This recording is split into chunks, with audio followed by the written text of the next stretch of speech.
There's a new study making headlines saying that long-term melatonin use might be linked to heart failure and increased risk of death. But before media turns this into another supplement scare, please let's slow down a second, because what this study really shows isn't that melatonin is killing people, it's that our sleep and our sleep culture is absolutely broken. Hey everyone, welcome into another episode of the Daily Dose. I'm Dr. Colin. Let's wake up, America. Let's start with what the study actually did. So we're actually looking at a review of health records, so EHR records, of over 130 adults with chronic insomnia. Okay. That's a lot of people. I'm actually very pleased on how many people were actually studied in this study. And they found that those who used melatonin for 1 year were more likely to develop heart failure, be hospitalized for it, or die from any, ANY, cause. But here's the reality. The study shows association, not causation. We talk a lot about association versus causation, and we're going to break that down today. It cannot prove that melatonin causes heart failure. Only the people that take it long term had higher rates of those issues: heart disease, heart-related death, or death in general. So the real question shouldn't be, is melatonin dangerous? It should be, why are so many people sleep deprived that they need to take melatonin for years on end? So here's what the study actually did. Every participant already had chronic insomnia. The research then divided them into two groups. There's the melatonin group that used it for 12 months, and then there's the non-melatonin group. And all of these groups contained individuals who had insomnia. And again, they didn't report in the group where the non-melatonin group, they didn't report taking melatonin. Okay. Some key exclusions here that are really important to note. Anyone with a prior heart failure or anyone prescribed any other sleep medications within that study, whether that's Ambien or other benzodiazepines, that was not noted or recorded in the study. And then they tracked the individuals for 5 years. Here's what they found. Long-term melatonin users had a 90% higher chance of being diagnosed with heart failure, 4.6% versus 2.7%. There was also a 3.5 times more likelihood of being hospitalized for heart failure at 19% versus 6.6%, and almost twice as likely to die from any cause, remember, ANY cause, 7.8% versus 4.3%. So why is this important? Well, every single person already in this study had insomnia. So again, the group using melatonin most likely had a higher risk. It's not proven that melatonin necessarily caused this harm, but it's important to note the underlying details here. And there could be some explanations on why this is happening.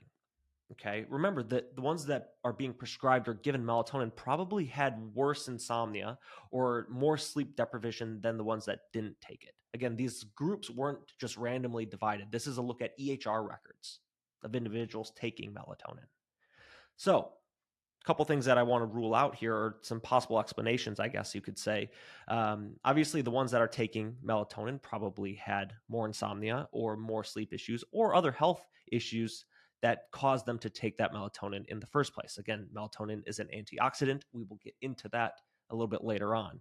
Also, misclassification bias can come into play here too, right? So right now, melatonin is an over-the-counter drug in the United States. So taking this off the record can happen all the time.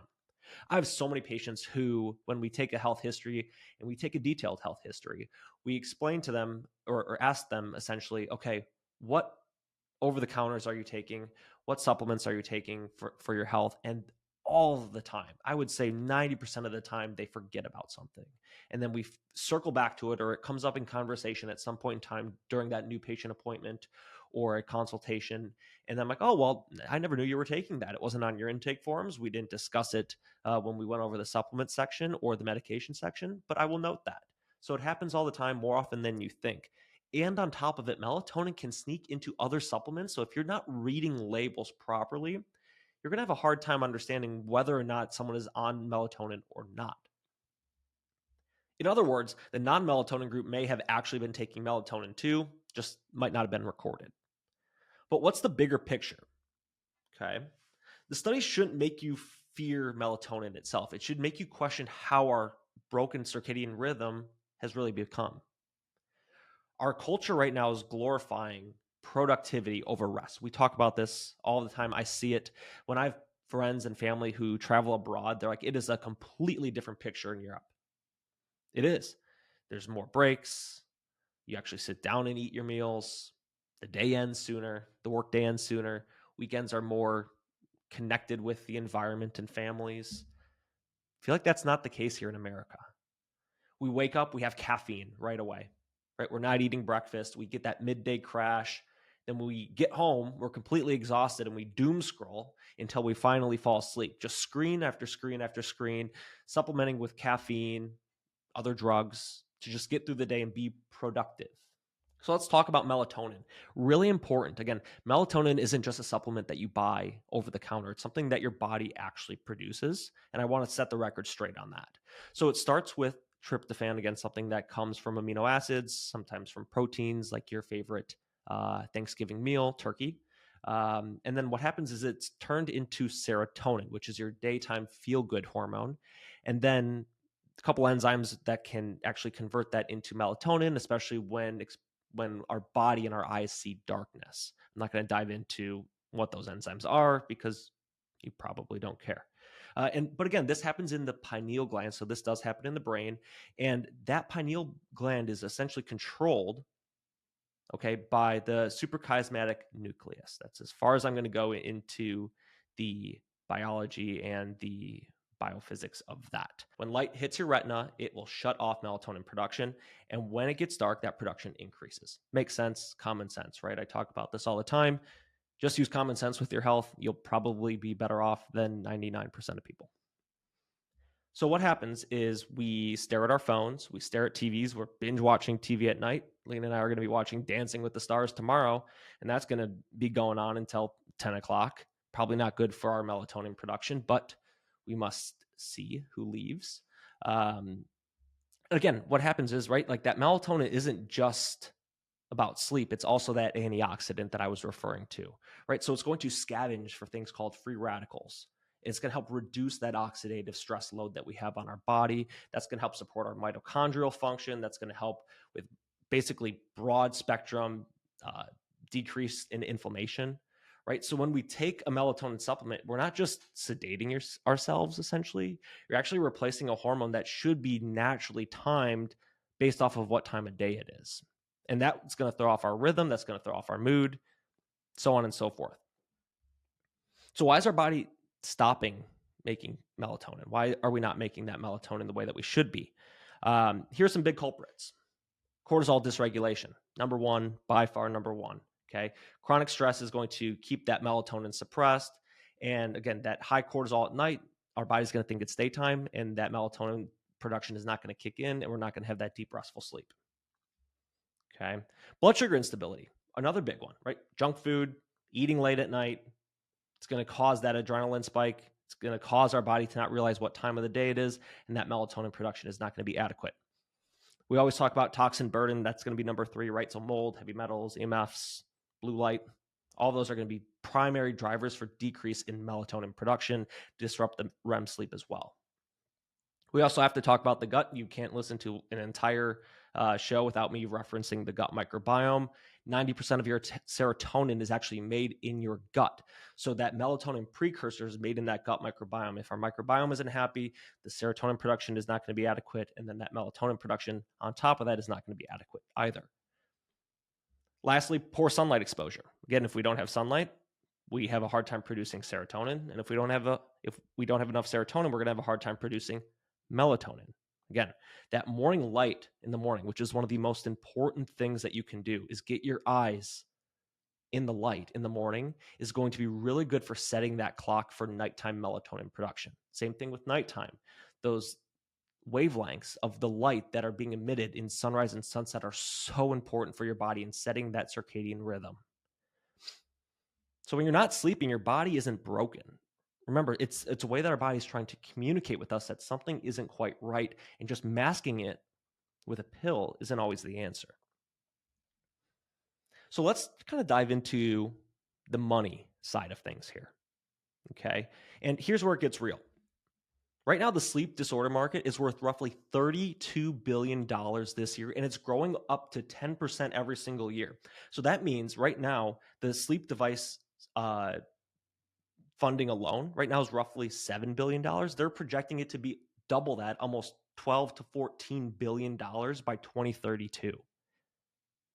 That's not even counting the pharmaceuticals, right? Like the sedatives, the sleep aids, antidepressants, anything that can support sleep, right? Air quotes if you're not watching me on YouTube. And yeah, pharma's buying into it, right? So now who presents this study? It's the American Heart Association, right?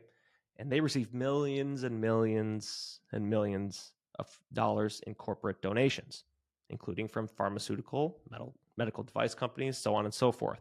So when they publicly state that donations don't influence science, you have to take a multi-billion-dollar industry built on selling sleep, and you have to ask who really benefits, right?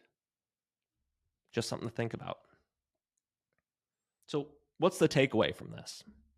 Well, the study doesn't prove melatonin causes heart failure. It shows that poor sleepers are at a higher cardiovascular risk, period, and that needs to be addressed. So instead of fearing melatonin, we need to fix why someone needs it in the first place. Why are we having this poor sleep? My recommendations, if you're going to use melatonin, use it short term. Actually test that melatonin level. Look at that metabolism of the melatonin. That's something that you can do on a Dutch test. Focus on circadian rhythm repair, morning sunlight, sunsets, getting exposed to the sunset, super important. Making sure that we're sleeping in dark rooms, making sure that we're stabilizing our blood sugar, eating more protein, focusing on trace minerals. All that is going to be extremely important for the mitochondria, extremely important for serotonin and melatonin production. Again, you can run labs, like I said. You could run the Dutch test and look at cortisol patterns. You could look at melatonin metabolism. You can take a look at stool testing to look at the gut microbiome that helps produce serotonin, which is that precursor for melatonin. And you want to support your mitochondria. You want to support your mitochondria with nutrients, with more antioxidants to restore that body's rhythm. Again, the body doesn't really make mistakes. It makes adaptations. And if you're not sleeping, the communication that your body's trying to tell you is that something is off. So stop outsourcing everything. Try to start rebuilding what's going on from the ground up. Support your melatonin levels by getting outside, getting good sunlight, sleeping in dark rooms. If you need to supplement, that's great short term, but you need to find out why and what's really going on. I hope that made sense today. I hope you learned something.